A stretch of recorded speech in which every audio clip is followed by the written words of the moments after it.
कृषी मंत्री कोकाटे विधानसभेत रमी खेळले, शेतकरी विरोधी मंत्र्याच्या हकालपट्टीची मागणी, शरद पवार गट आक्रमक। नंदुरबार राज्याचे कृषी मंत्री आणि नंदुरबार जिल्ह्याचे पालकमंत्री माणिकराव कोकाटे यांच्या अडचणीत मोठी वाढ झाली आहे। कोकाटे यांनी विधानसभेत जंगली रमी खेळल्याचा कथित व्हिडिओ व्हायरल झाल्यानंतर त्यांच्या राजीनाम्याची मागणी जोर धरू लागली आहे।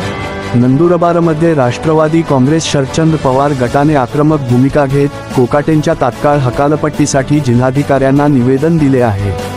काय आहेत नेमके आरोप? राष्ट्रवादी शरद पवार गटाचे जिल्हाध्यक्ष निलेश पाटील यांनी जिल्हाधिकाऱ्यांना दिलेल्या निवेदनात म्हटले आहे की कृषी मंत्री माणिकराव कोकाटे हे सातत्याने शेतकऱ्यांच्या विरोधात बोलत आले आहेत। त्यांनी शेतकऱ्यांच्या हिताची एकही चांगली योजना आजपर्यंत राबवली नाही। त्यांची वक्तव्ये नेहमीच बेताल आणि वादग्रस्त राहिली आहेत। नुकताच त्यांचा विधानसभेत रमी खेळतानाचा एक व्हिडिओ व्हायरल झाला आहे।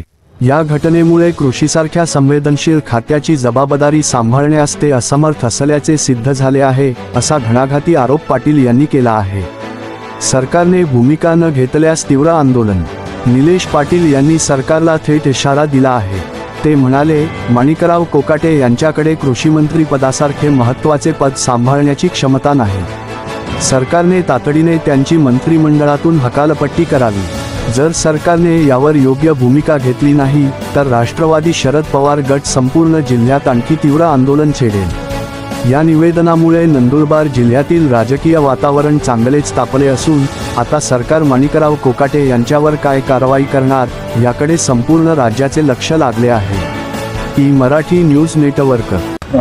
महाशय जिल्हाधिकारी महोदया यांना मागील आठवड्यापासून जे काही घटना घडत आहेत, तसेच आपल्या या राज्याचे जे काही कृषी मंत्री आहेत तथा नंदुरबारचे पालकमंत्री यांनी जी काही शेतकऱ्यांविषयी बेताल वक्तव्ये केलीत, त्याच पद्धतीने मागच्या आठवड्यामध्ये विधानसभेचं कामकाज चालू असताना ते ऑनलाईन त्या ठिकाणी पत्त्यांचा गेम खेळताना आपल्याला दिसले।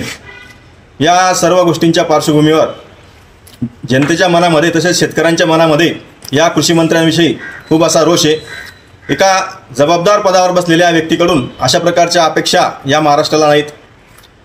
मागे विधानसभेत जे काही कामकाज चाललं त्या ठिकाणी घडलेल्या घटना आणि ह्या कृषी मंत्र्यांचे बेजबाबदार वक्तव्य हे या महाराष्ट्राला तसेच या आपल्या राज्याला शोभणारं नाही।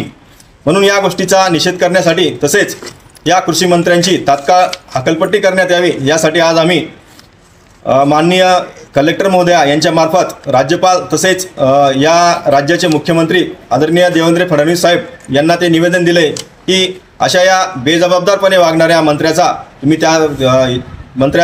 तुम्ही राजीनामा घ्यावा आणि त्यांना तात्काळ मंत्रिमंडळातून त्या ठिकाणी बडतर्फ करण्यात यावे। ई मराठी न्यूज हे चॅनल सत्य आणि प्रामाणिकतेवर आधारित सामाजिक, शैक्षणिक, आरोग्य, आध्यात्मिक, राजकारण व प्रवास विषयांवरील माहिती सादर करून सकारात्मक बदल घडवण्यास कटिबद्ध आहे। पुढील लिंकवर क्लिक करून आजच चॅनलला सबस्क्राईब करा।